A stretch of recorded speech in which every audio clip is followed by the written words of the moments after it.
Sekarang, pasti sudah mulai mengerti mengapa si Sontoloyo ini sangat anti dengan IMF. Pasti sekarang banyak sahabat yang sudah mulai mengerti kenapa si Sontoloyo ini nggak doyan dengan pejabat atau penguasa yang tunduk dengan IMF. Dan pasti sekarang sudah mulai paham kenapa si Sontoloyo ini ingin Bank Indonesia dibubarkan.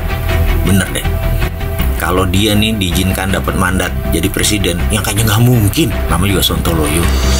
Tapi kan boleh mengandai. Jika diandaikan, karena markasnya IMF itu ada di Bank Indonesia, maka jika menerima mandat jadi presiden hari pertama, apa cita-citanya? Bubarkan Bank Indonesia dan dibuat hanya jadi Dirjen Moneter. Karena kalau Dirjen Moneter kan berada di bawah Kementerian Keuangan. Artinya di bawah jabatan politik. Jadi, kalau kita bilang print money berdasarkan proyek, maka Bank Indonesia karena jadi Dirjen Moneter akan melaksanakan perintah presiden. Karena presiden kan jabatan politiknya dibantu oleh para menteri. Itu kan undang-undangnya begitu. Tapi kalau sekarang print money, Bank Indonesia bilang nggak boleh, IMF bilang nggak boleh. Kita nyembah IMF. IMF itu dewa, maha benar. Bahkan sumpah Quran jabatan dia pun berani dilanggar demi taat dengan IMF. Itu ceritanya kenapa kita sebel atau anti IMF. Kita lanjut ceritanya. Cerita Indonesia dengan N250-nya Pak Habibie yang akan menjadi raja pesawat kelas dunia, di mana Indonesia dengan kekuatan 17.000 pulau, kekuatan udara yang cocok adalah pesawat berbadan kecil dengan kapasitas penumpang hingga 100 orang, dan N250 adalah yang paling cocok karena hanya memerlukan landasan yang pendek.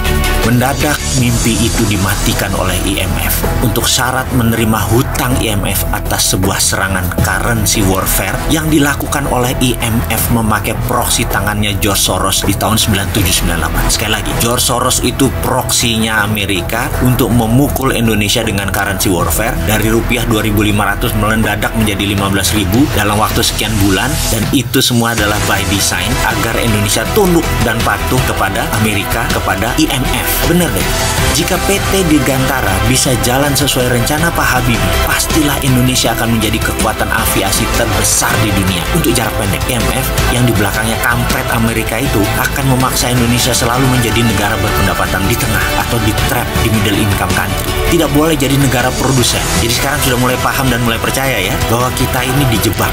Tidak boleh menjadi negara maju. Jadi kalau ada pemerintah yang ingin pasukan pemberantas korupsinya lemah, ikut IMF manut secara taat buta dan ambil jebakan hutang Cina, pasti negara tersebut akan menjadi negara pariah. Sekali lagi, mudah-mudahan banyak sahabat yang nggak ngerti apa itu negara pariah. Dan mudah-mudahan pemerintah Indonesia saat ini ada pemerintah yang amanah. Partai politiknya benar-benar cinta rakyat.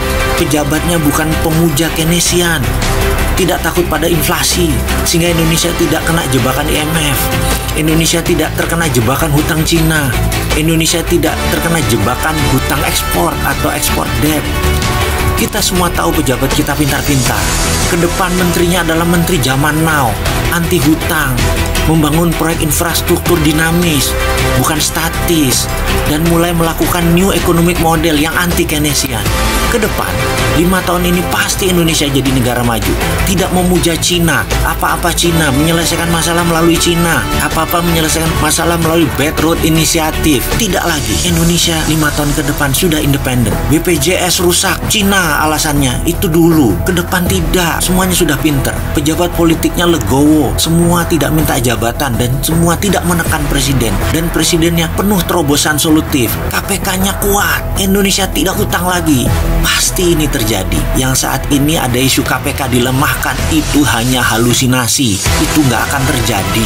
Ini semua karena pejabat negara mendengar suara rakyat, termasuk tidak jadi pindahkan ibu kota. Lebih baik BPJS Kesehatan dibenahi terlebih dahulu dan membuat rakyat sehat baru pindahkan ibu kota.